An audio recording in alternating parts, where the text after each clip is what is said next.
If you're the kind of person who's always wondered what's inside a computer, then this is the video for you. What we're going to do here is open up a machine and look at the 7 major components that you find inside. The motherboard is the heart of the computer. Every part either sits on the motherboard or connects to it in some way. In this machine, this big red rectangle is the motherboard. The CPU is the central processing unit. It's the brain of the computer. It runs the software and processes the data that you're working on. In this machine, like most, the CPU sits under a big heat sink and fan, as you see here. The people who design CPU chips often leave behind pictures or sayings on the surface of the chip. They're incredibly tiny. You have to use a microscope to see them. But like the Easter eggs in a video game, they're there to amuse and surprise other people. The RAM is the random access memory, and it sits right on the motherboard. It holds the data and the software that you're currently running. On most motherboards, you'll find 1, 2, or 4 banks of RAM. Adding RAM to your machine is a really simple way to speed it up. This is what a stick of memory looks like. To add it to your machine, just find an open slot on your motherboard and slide it right in.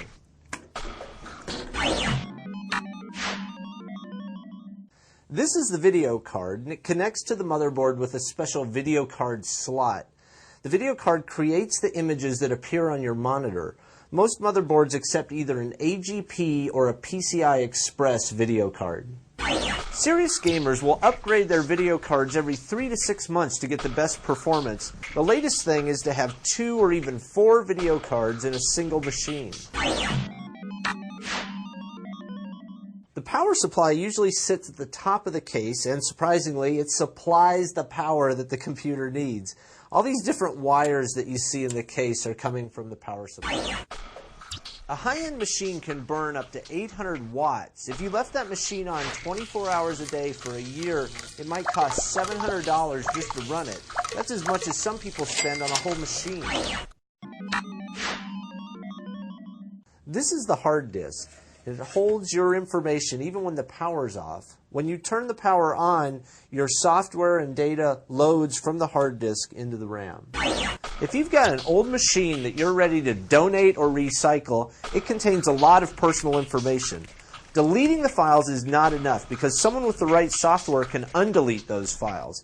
If you want to truly erase your data, you've got to destroy the drive. This is the optical drive. It sits in the front bay of your computer, and it uses a laser to read or write CDs and DVDs. CDs and DVDs can take an incredible amount of abuse. The one thing they can't handle is deep scratches. To protect your data, always keep them in a sleeve or a case. So there you have it. Those are the 7 major components that you'll find in any normal PC.